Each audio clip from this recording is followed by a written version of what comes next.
한국공화협회야말로 독립협회의 21세기적인 버전이다라고 이제 제가 모두에 말씀드렸는데 그 근거를 여러분들에게 제시를 해야 될 겁니다. 그거는 한마디로 명제화시키면 1896년 이제 독립협회에 대한 기존의 연구들이 많이 있습니다. 그래서 좋은 의도를 가지고 시작을 했지만 시대적인 상황의 한계 또는 그 지도자들의 어떤 그 한계 또는 당대 어떤 고종이라고 하는 아마 최악의 홍군 중에 한 사람이었다고 생각하는데 그런 리더십의 빈곤 뭐 이런 것 등등이 결부되어서 실패로 돌아갔습니다. 독립협회도 그렇고요.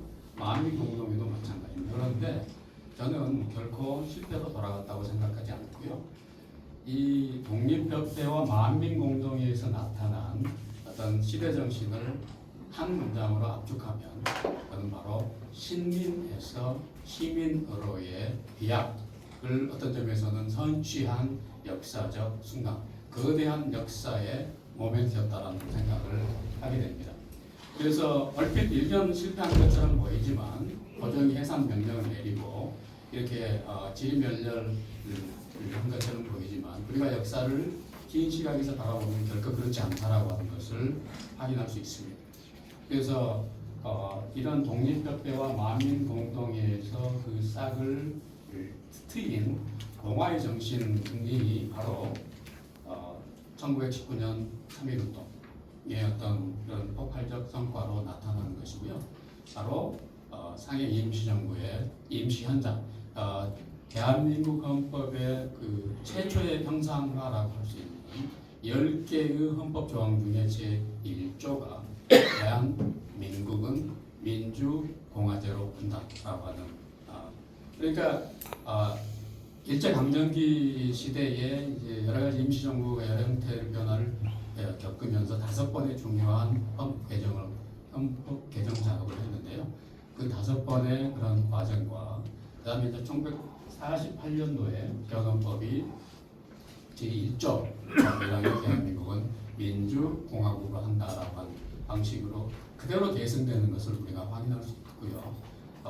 그래서 오늘날 우리가 육공화국 체제 하에 살고 있지만 여전히 대한민국 헌법의 가장 중요한 알파요 오메가에 해당되는 것은 대한민국이 공화국이라고 하는 것입니다.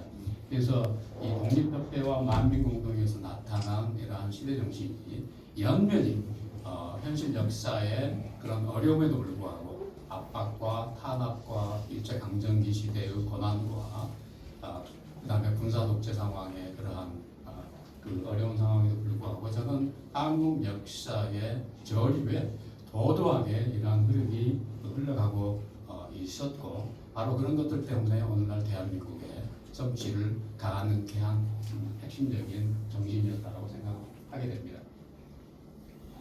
아까 이제 독립협회가 신민을 그러니까 백성이죠. 왕조 시대의 백성을 말할 수 있는 시민으로 즉 신민에서 시민으로의 비약을 상징한다고 했는데 이걸 이제 구체적으로 확실하게 보여주는 게 1898년도에 만민공동회 또는 반민공동회 이게 이제 겹치면서 진행이 되었기 때문에 백성이 예속적인 통치의 일방적인 대상에서 정치의 주체로 격상된 그야말로 중요한 우리 역사의 중대 순간이었다고 하는 것입니다. 그래서 한국 근대사에서 우리가 이제 그 민주공화국에 살고 있고 자유민주주의를 부각하고 있기 때문에 우리가 말하고 싶어하는 것을 마음껏 말할 수 있습니다. 각종 중대 현안에 대해서 대통령도 자유롭게 비판할 수 있고요. 성경을 인정하지 않습니다. 그러나 130년 전만 해도 전혀 그렇지 않다라고 하는 여러분들 우리 당연히 알고 있고요. 그래서 이 정치의 주체로 말할 수 있는 국가 현안에 대해서 말할 수 있는 권리를 가진 주체로의 격상 이게 바로 그 사건을 상징하는 게 만민공동회의 실범이라고 하는 것입니다. 이거를 그 올림픽공원에서 지금 청년 집회가 선관위의 부실 선거에 대한 항의로 6월 초부터 시작되지 않았습니까? 그러니까 지방선거 직후부터 시작되었는데 아주 자연 발생적으로 자생적으로 진행이 되었습니다. 적어도 제가 보기에 6월 7일까지. 그러니까 제일 처음에 한 3일, 4일, 즉 외부 세력이 투입하기 이전에, 그러니까 이제 제가 비판적으로 보는 관점에서는 부정선거를 주창하는 극단적인 그런 분들이 이 올림픽공원 청년집회에 편승하거나 또는 그걸 포획하려고 하는 시도를 어떤 물리적인 힘, 그러니까 숫자의 힘으로 이렇게 강행을 해가지고 지금도 그렇게 상황이 진행이 되고 있는 걸로 알고 있는데, 그러니까 그 이전에 순수한 한국의 잃어버린 세대로서의 자신의 현실을 자각하고 이제 목소리를 내기 시작한, 그래서 잃어버린 세대가 lost generation에서 angry generation으로 잃어버린 세대가 성난 세대로 격상되어가는 그런 역사의 중요 결정점이었다고 생각하고요. 6월 7일까지가 적어도 이런 것들이 결국 지금까지 침묵하던 청년들이 자기 목소리를 내기 시작했다라고 하는 중대 사건이라고 저는 그렇게 독해를 하고요. 이게 어떤 일과성의 그 사건으로 끝나는 것이 아니라 앞으로 밑에 잠복해 있지만 어떠한 중대 사태가 발생하거나 여건이 성숙해지면 얼마든지 재현되어져서 한국 사회의 그 행로를 중대하게 바꿀 수 있는 그런 아주 역동적인 그런 잠재력을 갖고 있다라고 생각을 갖고 있습니다. 그래서 시민성의 탄생이야말로 만민공동회를 우리가 높이 평가하는 이유이고요. 또 이제 공론장에서의 혁명이고요. 지금까지 듣기만 하다가 이제 말하는 주체로의 자기 스스로를 변혁시키는 그런 순간.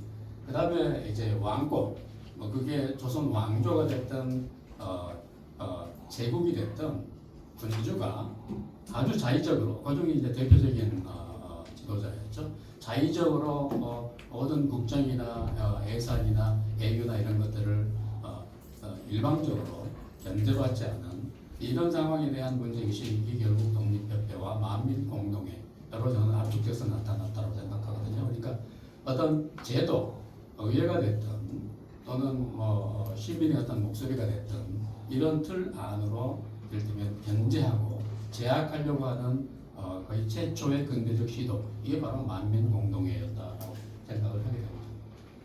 그래서 그 현대 공화주의의 여러분들이 잘 아시는 이런 5가지 이제 원리들이 있는데, 이건 굉장히 이제 여러분들이 공화주의 아카데미나 원래 토론회 같은 걸 하시면서 이거보다 더 심도 있는 그런 구석 작업을 이미 하셨을 것으로 생각을 하고요. 그리고 이제 공화주의 정치 사상에는 고정관을에서부터 아리스토텔레스를 시작해서 마키아벨리를 거쳐서 현대로 들어와서 많은 논자들이 엄정하고요. 그 사람들이 어떤 그 학술의 장에서 치열한 주요 개념이나 화두나 실천의 방향을 두고 토론이, 논쟁이 진행 중입니다. 제가 여기서 말씀드린 것은 그런 어떤 학술적, 전문적 입장 차이를 넘어서서 그 밑바탕에 깔려 있는 어떤 보편적인 어떤 공통적 입장, 공화주의라면 대부분 공유하고 있는 그런 사항에 대해서 요약하는 차원에서 말씀을 드리고 있는 것입니다. 권력의 상호 견제 분쟁. 그래서 통치자가 법을 통치 수단으로 이용하거나 악용하는 법에 의한 지배가 아니라 법 외의 지배, 즉 만인이 법 앞에 평등하다라고 하는 이런 고전적 법치주의의 근현대적 재구성이죠. 그 다음에 이제 이 부분이 이 공공성과 성숙한 자유시민이 자기의 그 권리만 주장하는 것이 아니라 권리 주장에는 자신의 의무에 대한 의무를 충실히 이행한다라고 하는 것이 뗄 수 없는 동전의 양면처럼 동행하고 있는데, 현대 대중민주주의에는 특히 이 부분이 굉장히 간과되는 경향이 있고요. 특히 이 성숙한 자유시민의 어떤 임무 소명, 그 다음에 이 성숙한 자유시민들이 모여서 정치 공동체 전체의 보편적인 어떤 조업이라고 하는 그런 텔로스 근본 목표를 향해서 우리가 삶을 영위해야 되고 사회 활동을 해야 되고 정치를 수행해야 된다라고 하는 데 대한 어떤 뼈저린 통절한 그런 인식이 현대의 대중민주주의에서는 상대적으로 굉장히 희박해져가는 흐름을 분명히 보고 있고요. 이게 이제 현대 민주주의의 한계를 공화주의가 보완할 수 있고 더 나아가서는 넘어설 수 있는 중요한 그런 이론적 자원이 되는 것이고요. 마찬가지로 이 공공선을 실현하는 어떤 무대로서의 공론장의 중요성은 더 말할 필요가 없을 것입니다.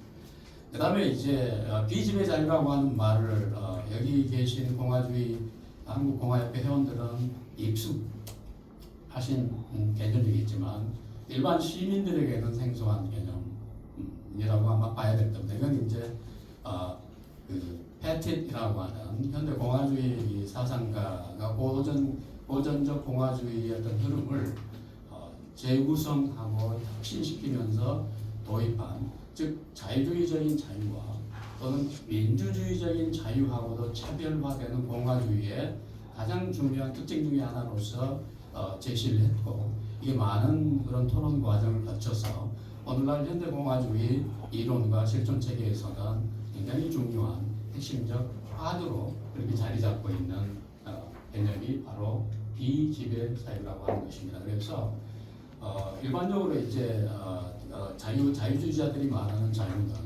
강제로부터의 자유 아니겠습니까? 그걸 이제 이사야 벌린식으로 강제로부터의 자유를 소극적 자유로 명명하고 자기 스스로를 실현해가는 어떤 자유로서의 적극적 자유를 말을 하는데 이게 이제 민주적 자유 또는 평등에 가까운 그런 생각일 수 있습니다. 논란이 있을 수 있지만 그러면 이 두 차원이 다 담아내고 있지 못한 제3의 더 포괄적인 더 상위에 놓여 있는 어떤 자유의 개념을 비지배 자유라고 패티슨 명명을 하고요. 한마디로 모든 종류의 애속으로부터의 자유를 비지배 자유라고 개념화합니다. 그러니까 아까 제1부에서 만민공동회야말로 독립대표도 그렇거니와 어떤 공화의 씨앗을 우리가 찾아볼 수 있는 중대한 역사적 사건이었다라고 이제 제가 말씀을 드렸는데 아주 구체적인 증거가 바로 이것입니다. 1898년도에 만민공동회가 헌의 6조를 결의하고요. 이걸 고종에게 건의를 했죠. 그리고 고종이 동의했는데 바로 그날 밤에 이걸 이제 뒤집으면서 일종의 오늘날 식으로 이야기하면 친일 쿠데타를 고종이 시도를 하고 독립협회 만민공동회 관련자들을 체포하고 검속하고 하면서 이게 이제 무화돼 버리고 말거든요. 근데 그럼에도 불구하고 이 6가지의 그 내용을 이렇게 보시면 오늘날 공화주의, 현대 공화주의 정치 사상의 핵심 화두인 비지배 자유를 각 개별 영역에 투사하는 그런 개념으로 재해석될 수 있다라고 하는 것입니다. 국제관계에서, 외교에서, 그 다음에 내부 내정의 어떤 경제정책의 구사에 있어서 또 어떤 공론장의 어떤 발언권의 어떤 분배가 예속되지 않는 자유라고 하는 것이 이제 만민공동의 식으로 표현하면 헌의 6조라고 하는 방식으로 표출되었다라고 저는 이제 해석을 하고 싶어 하는 거죠. 그러면 이제 앞에 도입부 부분을 이런 식으로 이제 왜 한국공화협회가 이런 공화의 시대 정신이 우리 역사에 결코 낯선 것이 아니고 사실은 130년이 넘는 그런 장구한 연원을 가지고 있다라고 하는 것을 독립협회와 만민공동회를 들어서 말씀을 드린 거고요. 어떤 인학자들은 이게 단순히 한 말의 그 연원을 찾을 것이 아니라 공화의 연원이 조선 왕조에서도 우리가 찾아볼 수 있다라고 하는 방식으로 연구를 확장하는 그런 분도 있습니다만은 그건 대단히 저는 중요한 연구라고 생각합니다. 일단 우리의 논의에서는 독립협회와 만민공동회를 근대적인 공화의 시발점으로 삼을 수 있다. 그리고 그 증거를 독립협회와 만민공동회의 여러 가지 활동, 아까 6개의 헌의를 구체적으로 일종의 물증으로서 여러 선생님들에게 제가 제시를 한 거죠. 근데 이제 일각에서 이렇게 반론을 전개할 수 있습니다. 독립협회도 그렇거나 만민공동의 헌의사항에도 그 기본 전제가 있는데 결코 공화정을 명시적으로 주장하지 않았다. 오히려 공화정을 언급한다라고 하는 그런 어떤 표현이 만민공동의 헌의사항 중에 들어 있습니다. 그래서 이건 지금 당신의 이런 해석을 창조적인 해석을 반증하는 그런 증거 아니냐라고 이제 문제 제기를 하실 수도 있는데 그거는 부분적으로 참입니다. 그래서 독립협회와 만민공동의 여러 시도들이 기본적인 출발점을 이펀 민주정을 지향을 하면서 시작을 했지. 우리가 오늘날 지금 이 자리에서 재조명하고 싶어하는 현대적 의미에서의 어떤 공화정, 민주공화국을 지향한 것은 아니라고 하는 것이 팩트입니다. 그러나 그럼에도 불구하고 전제군주정을 고종 같은 그런 홍군과 암군이 나라를 완전히 국망의 위기로 몰아넣고 있는 그런 중차대한 총체적인 위기 상황에서 여러분 현실을 감안해서 어떻게 할 수 있느냐? 그것은 군권을 어떤 제도적인 그런 견제와 균형의 틀 안으로 집어넣겠다라고 하는 입법민주정이라고 하는 것이 그런 거 아니겠습니까? 그런 헌정의 약속과 또 의회의 어떤 의회를 창시를 해서 그 안에 군권을 제약하겠다고 하는 것이니까 저는 만민공동의 자체의 문건에서는 공화에 대한 어떤 뭐라고 그럴까요? 좀 두려움